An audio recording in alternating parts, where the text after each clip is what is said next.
How many times do you find yourself switching between checking your emails and then working on a project that you know is important, and then you get a work DM and then you go back to emails again, and then you're replying to an email and you remember, oh, there's a task that I need to complete. This happens to most people on most days. And if you're like most people, you're probably doing this dance a dozen times without even really realizing it. And here's what's wild. Every time you switch between those tasks, your brain has to do a reset.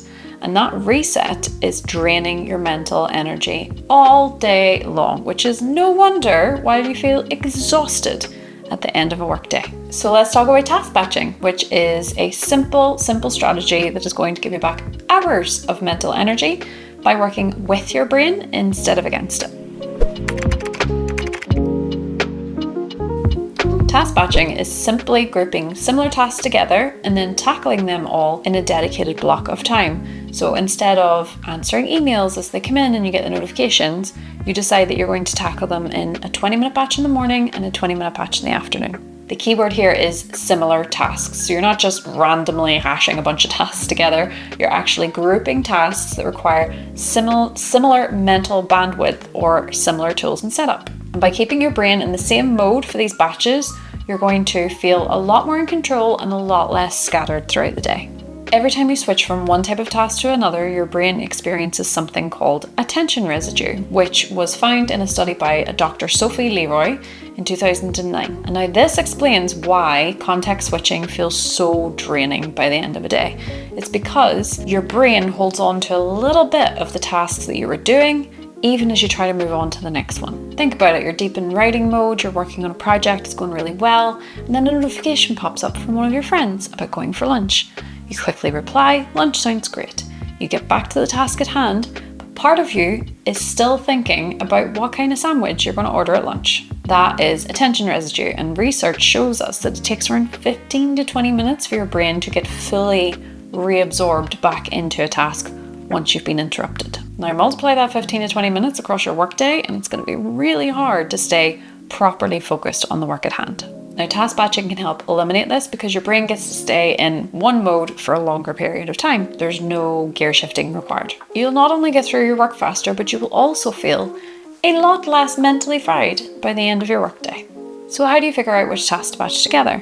You start by looking at your typical work and seeing if you can spot any kind of common themes between the types of tasks, the mental bandwidth required, or the tools or setup that you would use for the tasks. Here are some natural task batches that work for most people. Communication tasks like emails, Slack messages, returning phone calls, and text messages.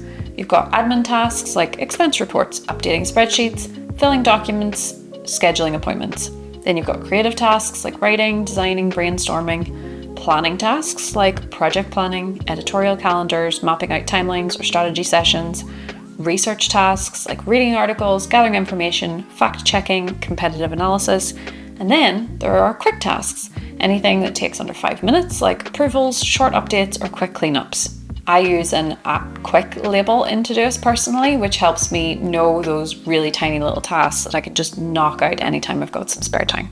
So if you're ready to set this up, here is a simple 5-step approach that will help you get started. Now, this is centered around Todoist, but you can actually adopt this for any system that you're currently using. Step number 1 is to audit your tasks. Now, this part isn't 100% necessary, but it does give you a really good insight into what you actually do and how long it actually takes you. So for 1 week, you track everything that you do and how long it takes, and you might find that some of those tasks that you think are quick actually take quite a long time. Step number 2 is to choose your batch categories. Now, don't go overboard on this one. It's tempting to do so, but I would say stick with maybe 5 to 7 categories to start off with. You can choose things like communication, deep work, admin, planning, research, and you might even want to throw in personal there too for things that happen outside of work.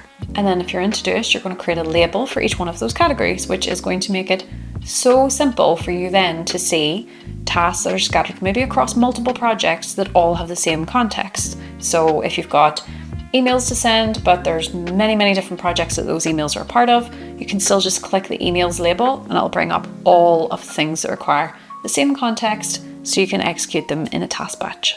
And then step number 3 is to block time for your batches. Now, this video is actually part of a mini series around time blocking. We have another entire video all about time blocking, so you can learn a bit more about that.